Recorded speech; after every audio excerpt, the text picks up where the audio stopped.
ओम श्री साईनाथाय नमः। गुरु पूर्णिमा की आप सभी को ढेर सारी शुभकामनाएं। तो गुरु पूर्णिमा से जुड़े कुछ सवाल जो अभी भी बाबा के भक्तों के मन में हैं, उनको भी आज थोड़ा बहुत जितना भी हमें बाबा ने सिखाया है उसको हल करने की कोशिश करते हैं। अगर हम आपके मन से शंकाओं को निकाल पाएँ तो हमारा सौभाग्य होगा। जो बाबा ने हमें एक ड्यूटी दे रखी है, एक काम है, वो हम ज़रूर करेंगे और पूरी शिद्दत लगन से करेंगे, क्योंकि ज़्यादा कुछ नहीं है। लेकिन फिर भी जो नए साईं भक्त जुड़े हैं उनको लगता है कि पता नहीं कैसे किया जाता है, हमसे कोई गलती ना हो जाए, कहीं हम कुछ गलत ना कर बैठें। तो जिनको नहीं भी पता ना, आप सिर्फ एक चीज़ याद रखो कि ये वो साईं है जो आपके ये नहीं देखता कि आपके पास कितना है, ये सिर्फ ये देखता है कि आप कर कैसे रहे हो, आप वाकई उसको 100% दे रहे हो अपना कि नहीं दे रहे हो, ये देखते हैं बाबा। बाबा को मतलब नहीं है आप कितना कर रहे हो, कितनी, ऐसा कुछ नहीं मतलब है उनको। सिर्फ इससे मतलब है कि मेरा भक्त मेरे से प्यार कितना करता है। ठीक है, फिर भी कुछ बातें ऐसी हैं जो मैं आपको पॉइंट्स में बता दूंगी। तो एक बाबा के भक्त का क्वेश्चन था कि जैसे कि हम नारियल जो है क्या वो दे सकते हैं। तो देखिए, नारियल बहुत शुभ माना जाता है। आप बाबा के स्वरूप में भी जब देखेंगे तो उसमें नारियल ज़रूर चढ़ा होता है, तो आप ज़रूर चढ़ाइए। अगर आपके पास मिल जाता है नारियल तो आप ज़रूर बाबा को नारियल चढ़ाइए, पूजा में नारियल रखिए। और जब शाम को आपकी पूजा संपूर्ण हो जाए तो उस नारियल को फोड़कर आप प्रसाद के रूप में सबको बांट सकते हैं। ठीक है, आप प्रसाद रूप में खुद भी खा सकते हैं, ऐसा कुछ नहीं है कि हम नहीं खा सकते, ऐसा हो जाएगा वैसा हो जाएगा, ये मानने के ऊपर है, अदरवाइज़ कुछ नहीं है। आप उसको प्रसाद रूप में सुबह बाबा को भेंट कीजिए, मतलब बाबा को चढ़ाइए, और रात्रि में जाके पूजा संपूर्ण हो जाती है तो उसको आप प्रसाद रूप में सबको दे सकते हैं। ठीक है, लेकिन पहले सबको बांटना फिर खुद खाना। ओके, तो अब चलते हैं दूसरे क्वेश्चन की तरफ। ये है कि जिनके पास बाबा के स्वरूप नहीं है वो पूजा कैसे करें। तो सबसे वही बात है ना कि फीलिंग्स जो हम फील करते हैं बाबा के लिए। अब कुछ लोग ऐसे हैं जो ट्रैवल कर रहे होंगे, जो रास्ते में होंगे, अब वो कैसे पूजा करेंगे। कुछ लोग ऐसे होंगे जो अपने घर पे नहीं होंगे, किसी और के घर पे भी होंगे, तो वो कैसे पूजा करेंगे। तो कई बार क्या होता है, हम जब अपने घर पे नहीं होते, पूजा नहीं कर पाते, और कुछ लेडीज़ प्रॉब्लम्स भी होती हैं जिसमें वो नहीं कर पाती पूजा, बाबा के करीब नहीं जा सकते, ऐसा वैसा। तो उस कंडीशन में हमें क्या करना है, एक मानसिक पूजा होती है। मानसिक पूजा में हमें सिर्फ ध्यान देना है, थोड़ी देर बैठ जाना कहीं पर भी, और बस अपने मन में ऐसे फील करना कि मैं सब कुछ कर रही हूँ या फिर कर रहा हूँ ना। जो बाहर हैं और लेडीज़ के लिए मैं बता रही हूँ कि आप फील करना कि आप बाबा की हर चीज़ वो कर रहे हो। फीलिंग जैसे कहते हैं ना, आपको फील करना है आप सब कुछ कर रहे हो, और उसके बाद माथा टेक के बाबा को बोल देना कि बाबा ऐसे ऐसे दिक्कत है जिस कारण से हम नहीं कर पा रहे हैं।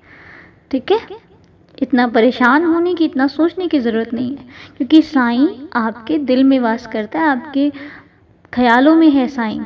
ठीक है, अगर प्यार से चाहते हो तो उनको ऐसा कुछ नहीं है। मुझे उम्मीद है कि आपको समझ आया होगा मैं क्या कह रही हूँ, कि आपको सोचना है कि मैंने सब कुछ कर लिया।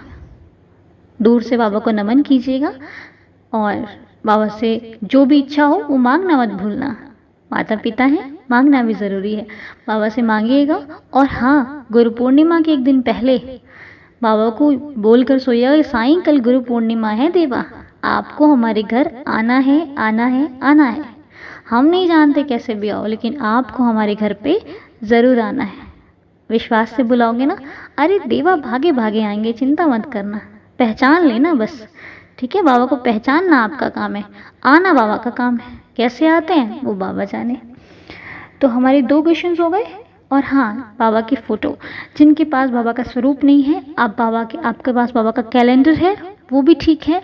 फ़ोटो स्वरूप अगर आपके पास नहीं, आप फ़ोटो मार्केट से ले सकते हैं, बाबा की कोई भी फ़ोटो ले लीजिए, वो आपके पास है, उसी से पूजन कीजिए। अब ये है बात कि फ़ोटो में हम बाबा को नहला नहीं सकते, तो कोई बात नहीं, आप एक साफ़ कपड़े से बाबा की तस्वीर को अच्छे से पोंछकर उन पे चंदन का तिलक लगाना और फूल अर्पित करना। ठीक है, प्रसाद चढ़ाना, धूप अगरबत्ती दीपक आदि करना, बस नारियल चढ़ाना, बाबा को लड्डू का प्रसाद चढ़ाइएगा, हो सके तो पीले फल या फिर पीले लड्डू चढ़ाइएगा, बहुत अच्छा होगा, ठीक है। और ख़ुद भी अगर आपके पास पीले वस्त्र हो तो ज़रूर पहनिएगा, ओके। बाकी तो जो है सब अच्छा है, लेकिन अगर हो तो मैं कह रही हूँ ऑप्शन है आपके पास, है ना। तो बाबा की फ़ोटो हो तो फ़ोटो से, और जो गंगा जल के थोड़े थोड़े छींटे जोड़ते हैं, थोड़े थोड़े से छींटे बाबा को कर दीजिएगा, वो हो जाता है मानने पर, ठीक है। तो क्योंकि हमारे पास स्वरूप नहीं है तो हम बाबा को नहला नहीं सकते, तो फ़ोटो की पूजा जैसे हम करते हैं वैसे हम कर देंगे।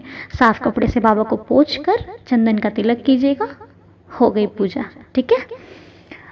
बाबा के जब शाम हो जाए, जब धूप आरती का समय हो, धूप आरती का समय मतलब सूर्यास्त का समय हो, उस वक्त जो हम आरती करते हैं ना बाबा की, उसको धूप आरती कहते हैं। तो उस आरती के बाद, आरती करने के बाद आप दीपक ज़रूर लगाइएगा, अपने मुख्य द्वार पे भी ज़रूर लगाइएगा, ठीक है। मुख्य द्वार पे दीपक लगाइएगा, बाबा के सामने दीपक लगाइएगा, आपकी जितनी श्रद्धा है ना उतने लगाइएगा, किसी के कहने पर नहीं, जितना दिल कहता है उतना दीपक लगाइएगा, मुख्य द्वार पे ज़रूर लगाइएगा शाम के समय, ठीक है। उसके बाद वस्त्र मैंने पहले भी बोला था, फिर भी क्यों चिंता करते हो, नए वस्त्र नहीं हैं तो जो पुराने हैं उनको धो करके अच्छे से प्रेस करके ना, आयरन करके बढ़िया बाबा को पहना देना। बाकी बाबा कहीं ना कहीं से बंदोबस्त करके आपकी हर इच्छा पूरी ज़रूर करेंगे। अन्नदान, अन्नदान उस दिन भी कहा था, आज भी कहती हूँ, भूखा कोई भी हो सकता है, ज़रूरी नहीं है कि जो अमीर है, जिसके पास पैसे, उसको भूख ना लगी हो। भूखे को तृप्त करना बाबा को खिलाने के बराबर है, कोई भी भूखा मिल जाए उसको कुछ खिला दीजिए, आपका अन्नदान हो गया। हाँ, अगर आप सक्षम हैं करने में फिर क्या दिक्कत है, फिर तो जाइए कीजिए अन्नदान, ठीक है। और गुरु पूर्णिमा के दिन एक चीज़ करने की कोशिश करना, मेरी भी मानना और बाबा की भी मानना, एक चीज़ करने की पूरी कोशिश करना, उस दिन किसी पे गुस्सा नहीं करना, प्लीज़। उस दिन किसी से ईर्ष्या नहीं करना, उस दिन किसी से कोई आपको कुछ कहता है आपको बोलने का ही नहीं है, ठीक है। उस दिन इस चीज़ का ध्यान रखिएगा, आपको किसी पे गुस्सा करना ही नहीं है। एक दिन जीत लो अपने आप को, ठीक है, एक दिन जीत लो, फिर देखना शायद कुछ बदलाव हो जाए ज़िंदगी में। उस दिन आपको गुस्सा बिल्कुल नहीं करना है। मुझसे भी वादा करो और बाबा से भी वादा करो कि उस दिन आप किसी पर भी गुस्सा नहीं करोगे, बाहर तो बाहर अपने घर वालों पर भी गुस्सा नहीं करोगे, हर चीज़ को प्यार से हैंडल करोगे, ठीक है। खुद बनोगे, जिनको नहीं पता उनके गुरु बनोगे, और जो आपके गुरु हैं उनसे आशीर्वाद लेना, ठीक है। जो आपसे बड़े हैं उनसे आपको आशीर्वाद लेना है, और जो छोटे हैं उनको देना है, उनको सिखाना है, उनके लिए आप गुरु हो और आपके लिए गुरु बैठे हैं, ठीक है, समझ आ गया। हाँ, तो ये सब आपको करना है। और सुबह उठते अपने माता पिता के चरण स्पर्श कीजिएगा, बाबा के चरण स्पर्श कीजिएगा, और जो भी आपके गुरु हों उनके चरण स्पर्श कीजिएगा, उनका आशीर्वाद लीजिएगा। इतनी सी ज़िंदगी है बस, ठीक है। सुबह उठते आपने अपने बड़ों का आशीर्वाद लेना है, सबसे पहले माता पिता, ठीक है। गुरु हों आपके तो उनसे आशीर्वाद लीजिए, और फिर हमारे सच्चिदानंद साईनाथ, इनका आशीर्वाद जब मिल गया तो जीवन धन्य हो जाएगा, ठीक है। बाकी हम यही दुआ करेंगे उस दिन भी, आप सभी का दिन बहुत अच्छा जाए, आपकी ज़िंदगी में ढेर सारी खुशियाँ आएँ। आप जब भी मुझे कॉल करो, मुझे मैसेज करो, तो यही करो कि बस अनु बहुत खुशियाँ चल रही हैं लाइफ में, इतनी अच्छी लाइफ चल रही है। और रही बात मुश्किलों की, परेशानियों की, दुख की, वो तो एक पार्ट है, वो आएगा जाएगा जाएगा आएगा, उससे क्या डरना, क्यों सोचना उसके बारे में। आओ जाओ, है ना, वो तो घर है उसका, आने दो जाने दो, वैसे सुख आता है सुख जाता है, ठीक है। हमेशा अच्छा सोचो, खुश रहो, और गुरु पूर्णिमा की आपको ढेर सारी शुभकामनाएं। बाबा भला करें। ओम साई राम, जय जय साई राम।